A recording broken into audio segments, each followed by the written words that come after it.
মই অসমৰ মুখ্যমন্ত্ৰী হিমন্ত বিশ্ব শৰ্মাক মই এটা প্ৰশ্ন কৰিব খোজোঁ যে আপুনি কৈ আছে মই হিমন্ত বিশ্ব শৰ্মা মুখ্যমন্ত্ৰী থাকালৈকে অবৈধ মেয়াৰ শান্তি নাই।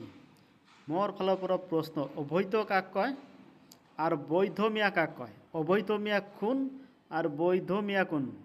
আপুনি কি কাগজ পাতি চেক কৰিছে? আপুনি কি ডকুমেণ্ট চেক কৰিছে নেকি?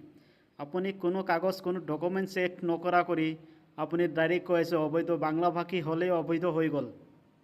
বাংলা ভাষা কৈছে মানে অবৈধ হৈ গ'ল। আপুনি প্ৰমাণ কৰিব লাগিব। আপুনি প্ৰমাণ দিব পাৰিব নেকি যিকেইটা আপুনি অত্যাচাৰ কৰি আছে, ঘৰ ভাঙি আছে, উচ্ছেদ কৰি আছে অবৈধ বুলি? প্ৰমাণ দিব পাৰিব? আপোনাৰ কোনোবা হেৰি আছে, তথ্য আছে নেকি আপোনাৰ হাতত যে এইবিলাক অবৈধ বুলি? তথ্য আছে যদি তথ্য সহকাৰে লৈ আহি আপুনি তথ্য দেখুৱাই মেথন আপুনি ঘোষণা কৰি দিয়ক এইকেইটা অবৈধ।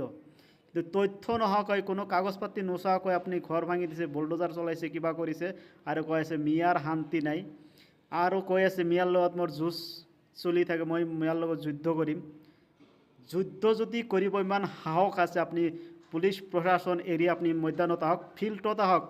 আপোনাৰ লৰাই যুদ্ধ নকৰোঁ, আপোনাৰ লগত এটা খেল প্ৰতিযোগিতা পাতিম, যিটোক কয় ফুটবল খেল আৰু কি কয় ডিগ বুলি কওঁ আমি, টক খেল বুলি কওঁ।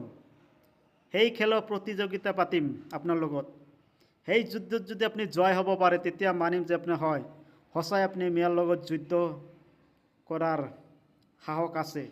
আৰু যদি সেই যুদ্ধত হাৰি যায় আপুনি কেতিয়াও ঘোষণা কৰিব নোৱাৰিব যে মিয়াৰ লগত যুদ্ধ কৰিম। হিম্মত আছে যদি আপুনি আহক ফিল্ডত আৰু আপোনাৰ লগত খেল প্ৰতিযোগিতা পাতি আপুনি জয়